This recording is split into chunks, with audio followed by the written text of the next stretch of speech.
Africa Content TV.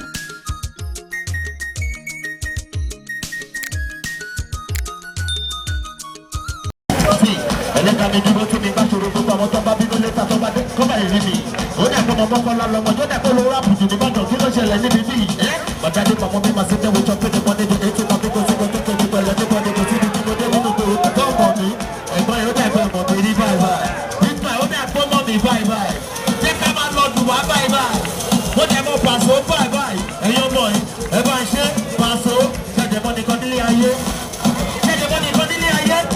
ó dẹ̀ pọ̀ ọmọ làbí bá sùn náà ni lè ṣe kí ló ṣẹlẹ̀ báyìí sọ̀rọ̀ ó dẹ̀ dùn mí báyìí èmi wáyé wá jayé báyìí èmi ti mọ̀ pàṣẹ báyìí ó dẹ̀ ti láàánú báyìí lè sọ̀rọ̀ dáadáa báyìí ṣé máa jàbàlà pẹ̀lú pẹ̀lú pàṣẹ ló máa ṣe fún yín o yóò láìpẹ́ lè sọ̀rọ̀ dáadáa títí wà lẹ́bi ìpẹ́lẹ̀ kò bá wọlé àkókò pàṣẹ ṣá ó máa ẹ̀fẹ̀ bí àtàrà wa lágbàdo lọ gbogbo bíi tí pàṣẹ bá ti dé tó bá ti débẹ̀ lágbàdo ló dé máa wá nígbà tó dé pọ́ máa ń ẹ̀fọ́ àwọn èèyàn káàkiri wọ́n pàdé mọ́tò bá pàdé ẹni tó dojú lọ́sẹ̀ lọ́dún láti lọ báyìí. Ìbàdàn pàṣẹ pàṣẹ sọ̀rọ̀ sókè wèrè pàṣẹ ní ògbó dáadáa pàṣẹ adé sọ̀rọ̀ sókè sẹ́.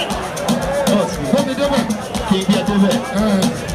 Mo mẹ́ni kan tó jálá bí pàṣẹ máa nígbà tí mo mọ létà padà sọ̀rọ̀ létà mo sọ fún létà mo sọ pé máa pe nọ́mbà tí bá pe nọ́mbà tá a bá sọ̀rọ̀ máa sọ fún létà fún máa padà máa nà kọ́ta bá dẹ̀ sọ̀rọ̀ létà létà bá dẹ̀ sọ fún létà létà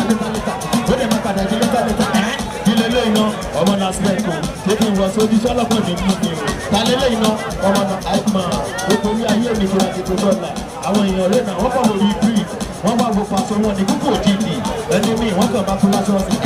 ọmọ mọ́kànlá ní lékè ló ṣẹlẹ̀ tó bá pàdé wa nígbà yẹn wọ́n tó bá lè gbóòrò ara rẹ̀ tó fún wọn tó lé ká lè kà á máa kà. bẹ́ẹ̀ ti bàdàn my name is Driver Akọ́lá bàbá bẹ́ẹ̀. if you love him please put your hands together for me.